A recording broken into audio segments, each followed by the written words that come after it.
Madame, Monsieur, bonjour. Après les échecs de fusion Terre-Sainte et Assez-Boiron, 6 communes du district de Morges viennent de sceller leur destin en devenant la commune de Haute-Morges. Est-ce un exemple à suivre? On en parle avec nos deux invités, à commencer par Denis Jacquet. Bonjour. Bonjour. Syndic d'Orol et membre du comité de pilotage pour la fusion d'Orol, Essertines-sur-Orol et Tartonien. Et à vos côtés, le plaisir d'accueillir Christine Gieran. Bonjour.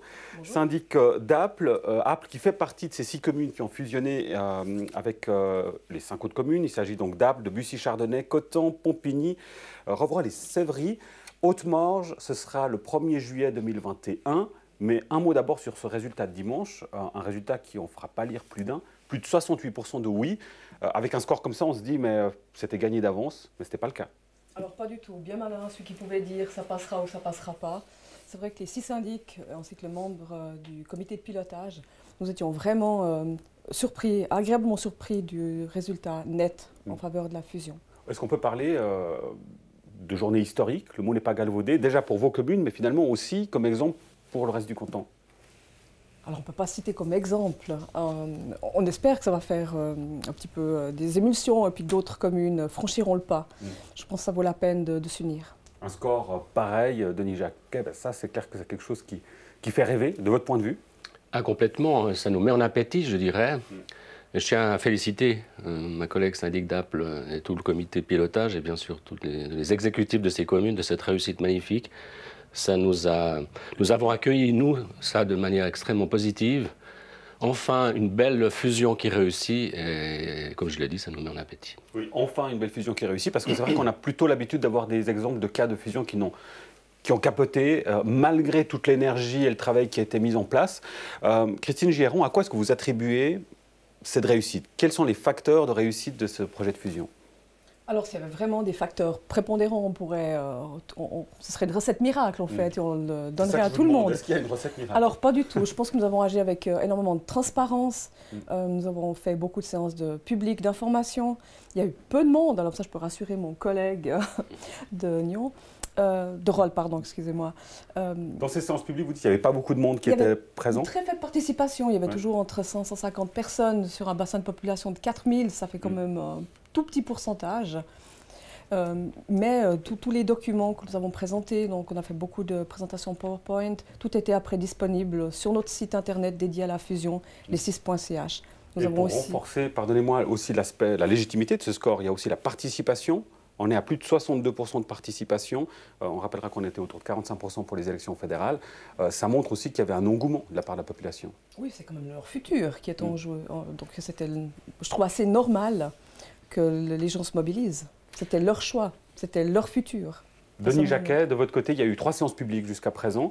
Qu'est-ce que vous avez ressenti durant ces séances publiques? Comment ça s'est passé? Alors ça s'est toujours très bien passé, en toute convivialité. Évidemment, on a toujours l'impression que c'est ceux qui sont favorables à la fusion qui viennent à ces séances et que les opposants éventuels ne se présentent pas à ces réunions. Mais je rassure Mme Gieran, c'est que nous, on a toujours eu 150 personnes, mais pour un bassin de 7000. Alors, on n'est pas frustré non plus de cette situation, mais on comprend bien, évidemment, il y a toujours, comment dire, un désintérêt au départ, et puis on voit bien qu'à l'arrivée, par contre, les gens se remobilisent et au dernier moment se prononcent heureusement favorablement pour Haute-Morges. À ce stade, quelles sont les questions les plus fréquentes qui sont posées par vos administrés? Bien évidemment, il y a des questions basiques, de représentativité, future municipalité, quid du conseil communal. Pour certaines communes qui n'ont pas actuellement de conseil communal, c'est la question bien sûr des partis politiques qui les interrogent, parce que c'est des choses qui les inquiètent un peu. Et puis voilà, c'est à peu près l'essentiel pour l'instant. Surtout des questions politiques. C'est des questions politiques, oui. En parallèle, justement, du côté de cette fusion Haute-Morges, là, qu'est-ce qui a été convenu au niveau de la représentativité politique? Déjà, pour cette première législature, il y a une séparation, disons, en termes de représentativité des différentes communes dans la municipalité. Tout à fait. Donc il y avait 7 postes à pourvoir, parce qu'au début du projet, on était 7 communes. Une nous a lâché en cours de route, mais c'est vrai que c'était la plus petite géographiquement et au niveau de population. Donc il n'y a pas eu une grosse incidence, donc nous avons décidé de continuer à 6 avant la publication de tous les rapports. Et puis du coup, il y avait 7 sièges à pourvoir. Ça fait un siège par commune et 2 pour Apple. Et 2 pour Apple. Et ça ne concerne que la première législature. Tout à fait. Après, ce sera un cercle commun pour l'ensemble des 6 localités. Oui. Des questions sur du politique, vous nous avez dit, Denis Jacquet, à l'heure actuelle, on voit sur les projets de fusion qui n'ont pas marché, les éléments qui étaient souvent mis en avant, ce n'était pas tellement des questions politiques, c'était d'abord des questions fiscales, la question du taux d'imposition. Il y a des communes gagnantes, des communes perdantes, ça c'est un sujet forcément sensible. Oui, c'est un sujet sensible, mais vu la tournure des événements dans ce canton de Vaud, je crois qu'on finira tous avec un taux d'imposition très proche les uns des autres. Donc je recommande juste de mettre en arrière cet aspect. Et nous avons toujours promu la fusion de cœur d'une région qui est rapprochée depuis longtemps. Et on continuera à le faire de cette manière, peu importe le taux d'imposition, peu importe les difficultés financières que certains des trois communes peuvent avoir passagèrement, j'espère. À cette préoccupation, vous répondez finalement par un argument pragmatique. Oui. C'est ce que vous nous dites. De votre côté, comment vous avez réussi à passer l'écueil justement de ce sujet de la fiscalité? Alors, nous avions des taux d'imposition assez similaires, avec des capacités financières quand même pas tout à fait les mêmes, assez différentes. Dans le projet, il y avait comme deux grosses communes de taille un peu similaire, avec 1400 et 1200 habitants, donc, et quatre petits en fait, en dessous de 300. Et pour nous, c'était important de se donner un taux d'imposition pour avoir une commune qui a les moyens de ses ambitions, on va dire comme ça. Donc on a pris le taux d'imposition le plus bas sur le futur territoire de Haute-Morge, donc qui était la commune de Coton avec 74. Mais les chiffres ont démontré, les analyses financières ont démontré qu'on pouvait tourner avec un taux de 69. Et c'était une décision politique de ramener, d'élever à 64. Ah pardon, oui, 69, pardon. Pour justement arriver à se donner une commune qui est viable, qui peut continuer à investir et non pas une commune qui est juste, voilà, qui sort juste la tête de l'eau. Et puis on trouvait que c'était un petit peu malhonnête vis-à-vis de notre population de faire une commune au rabais, donc c'est pour ça qu'on a opté pour les 74. L'autre question sensible, on sait que c'est des votes qui touchent à l'émotion, et notamment à la question de l'identité villageoise, entre autres. Denis Jacquet, ça c'est aussi un élément... on parle de son lieu d'origine, on aimerait que ça reste. On va préciser que la loi le permet aujourd'hui. Oui, absolument. Mais moi je dis toujours, les communes naissent, mais les villages, ils ne bougent pas, ils restent à la même place. La configuration de ces villages, la vie de ces villages va continuer d'exister. Il n'y a pas d'absorption, il y a juste commune, communion, c'est tout. Là aussi, la question de l'identité, c'est surtout, je crois, à Pompigny, où le sujet est un peu plus saillant qu'ailleurs sur cette question d'identité, notamment de l'identité villageoise. Bon, on a vu que ça n'a pas posé problème, mais quels ont été les arguments pour rassurer justement les gens sur cet aspect? Alors, c'est vrai qu'on a plusieurs sociétés locales diverses dans chaque village. Donc, eux, leur problématique, c'était on va devoir fusionner. Non, il y a une fanfare, c'est la fanfare de Pompigny, ça va rester la fanfare de Pompigny, l'écho du chêne, ça ne va pas venir la fanfare de Haute-Morge, comme les sociétés de jeunesse aussi, qui étaient assez réfractaires au fait de devoir fusionner. On leur a bien expliqué que chaque société gardait ses spécificités dans leur village, même s'ils bénéficieront des infrastructures de toute la nouvelle commune. En fait. Et peut-être la quintessence de cette problématique, qui finalement n'en est pas une à vous entendre, c'est peut-être les armoiries. Là aussi, sujet sensible. Les armoiries ont été présentées à Haute-Morge. Hein. Tout à fait, ça fait l'objet d'un concours. Oui. Et là, les discussions, qu'est-ce qu'il y a? Là aussi, la recette, s'il y en a une, peut-être pour contenter tout le monde, on prend un élément de chaque armoirie qu'on rassemble, c'est un peu ça? Alors, pour notre cas, c'était un petit peu compliqué parce qu'on a on avait une couleur un peu en commune, sauf, on avait une commune qui était bleue, et puis les autres communes avaient tous plus ou moins du rouge et puis du blanc.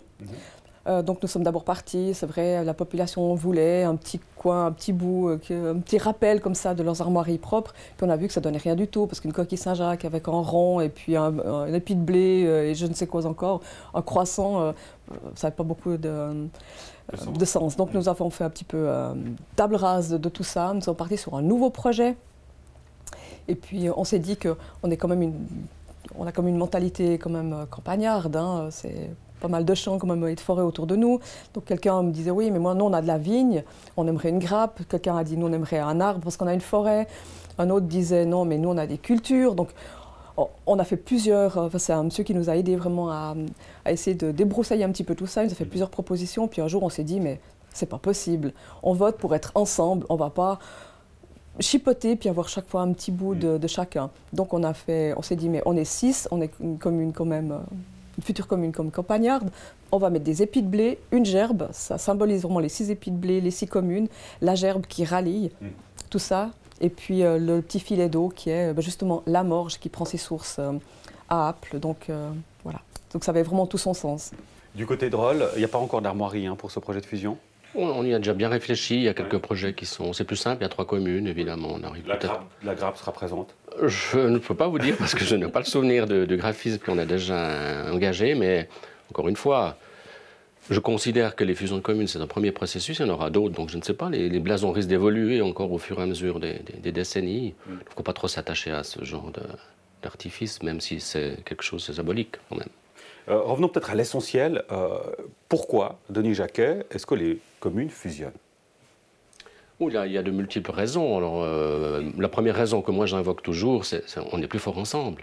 Et on le voit aujourd'hui, la difficulté avec la RIE3, les difficultés financières, les difficultés de gestion, les difficultés de trouver des candidats qui peuvent s'attacher à leur commune de manière longue, parce que souvent il y a beaucoup de gens qui se présentent, mais au fond on voit que peu restent longtemps. Ce qui implique forcément qu'il n'y a pas toujours un bon suivi de l'histoire de la commune, des projets. Vous parlez du personnel politique? Je parle du personnel politique parce que pour les petites communes, évidemment, il y a très peu de chefs de service, il y a très peu de possibilités de professionnels qui sont là pour suivre et transmettre les projets. Donc pour les petites communes, c'est très compliqué et donc on a tout intérêt évidemment à se regrouper et à avoir des services professionnels sur lesquels on peut s'appuyer en tant que politique. Est-ce que, Christine Giron, vous confirmez que, là en l'occurrence, ça répond à une problématique, la problématique de la complexification effectivement et de la technicité des dossiers? Les dossiers que vous avez à gérer sont aujourd'hui plus complexes qu'il y a 10 ans en arrière? Alors nous, on est tout nouveau. Moi, ça fait seulement 2 ans et demi que je suis en place. Mais c'est vrai qu'en discutant avec le personnel communal, avec notre greffe qui est là depuis 15 ans, lui aussi voit la progression quand même. Ça devient de plus en plus compliqué. Les gens sont de plus en plus procéduriers également. Donc voilà, on n'a pas un certificat de juriste ou d'avocat, donc on est obligé de prendre des renseignements à l'extérieur, d'avoir des supports techniques. On a un bureau technique, par exemple, pour tout ce qui est construction. Et puis il nous dit vraiment ce qu'on peut faire. Après, voilà, ça devient vraiment quand même de plus en plus compliqué. Et puis il ne faut quand même pas oublier qu'on est nous sommes tous des miliciens. Donc on fait du mieux qu'on peut avec ce qu'on a comme capacité et puis les appuis extérieurs. Alors justement, le fait de se regrouper, on tend vers une professionnalisation. Est-ce que ce n'est pas contradictoire justement avec le système de milice qu'on connaît? Alors ça va évoluer, mais nous avons également connu dans les plus petites communes ce que parlait mon confrère. Cette incapacité à trouver des gens qui s'investissent sur le long terme pour une commune. Une législature, des fois, c'est long pour certaines personnes qui ont, en plus de ça, une activité extérieure. Il ne faut pas oublier que les séances se font le soir, donc après une journée de travail pour la plupart d'entre nous. Et puis, je peux prendre l'exemple tout bête de la fusion. Donc, nous avons travaillé avec le Copil et le CROPRO. Et comme on n'avait plus de... Nos agendas étaient tellement overbookés le soir parce qu'on fait partie de 1000 et un trucs. Voilà, donc on devait se voir à 6 h le matin. Donc voilà, tous les 15 jours, 6 h le matin, ça fait un peu tôt quand même. Oui. Donc ça répond aussi à cette problématique-là, Denis Jacquet. On sait qu'il y a de la difficulté, surtout dans les petites communes, à trouver des gens qui sont motivés à endosser justement un rôle politique. Forcément, s'il y a des fusions de communes, il y a moins de communes, donc moins de postes à repourvoir. Alors oui, bien sûr, et puis un intérêt de taille, en fait, qui permet au fond de réfléchir plus globalement, parce que souvent on a bien sûr des intérêts communs, et si on peut décider de manière unifiée, c'est d'autant plus fort et d'autant plus facile. On est en permanence, je dirais, en connexion. Donc, comment mieux être connecté que d'être ensemble? Voilà qui est bien dit, effectivement. Est-ce qu'on sait à quel moment est-ce qu'on va pouvoir voter du côté de Rolle sur ce projet de fusion, Denis Jacquet? Alors, nous pensons proposer déjà aux conseils communaux généraux au printemps prochain le projet de convention. Et je pense et j'espère qu'en automne de l'année prochaine, nous pourrons présenter ça à la population. Est-ce que le cas justement de Haute-Morges vous amène peut-être à améliorer ou amener des éléments différents du projet actuel que vous avez? Vous dites, tiens, là, il y a quelque chose qu'on pourrait reprendre, qu'on n'avait pas forcément pensé. Alors, c'est vrai qu'on n'a pas trop suivi jusqu'à présent le développement de cette fusion, mais je pense que bien sûr, vu le succès, on va peut-être prendre contact ensemble pour voir quelles sont les recettes qu'on pourrait adopter pour avoir une chance de réussite comme Haute-Morges. Haute-Morges, ce sera donc le 1er juillet 2021. Il faudra patienter un petit peu. On a le nom de la commune. On va dire quoi, les Haute-Morgiens? C'est pas encore défini. Oui. On pensait plutôt peut-être Haute-Morgeois pour se différencier de Morges, qui sont les Morgiens. Donc. Oui. Affaire à suivre, donc Affaire à avoir suivre, effectivement, voilà, on n'a pas encore le sobriquet non plus. Totalement défini. Non plus. Non plus. Bon, ça viendra avec le temps, j'imagine. Chaque chose en son temps. Allez, une dernière chose peut-être aussi de manière plus générale par rapport à votre regard sur l'élément politique. Denis Jacquet, on l'a déjà évoqué d'ailleurs ici même sur ce plateau, sur l'évolution de la politique et du travail politique. Un petit jeune qui vient et qui dit « moi je veux me lancer en politique », Harold, vous lui dites quoi? Bon, aujourd'hui peut-être c'est pas le bon moment. Aujourd'hui c'est un peu compliqué, sans expérience évidemment, mais je l'ai déjà fait, hein, puisque un petit jeune s'est présenté à Harold et je lui ai laissé ma place. Malheureusement, il y a eu des circonstances de l'ancien élu syndic Jean-Noël Goël qui a fait que je suis revenu. Mais si un jeune vient, je lui laisse ma place. Il faut que les jeunes s'investissent absolument. C'est l'avenir. Et ça, ce regard justement aussi par rapport à vous dites que ça fait récemment que vous êtes syndic. La gestion justement du temps de travail, de ce que ça implique, comment vous concrètement, Christian Giron, vous arrivez à faire la part des choses entre justement ces séances très tôt ou très tard, la vie privée et la vie professionnelle?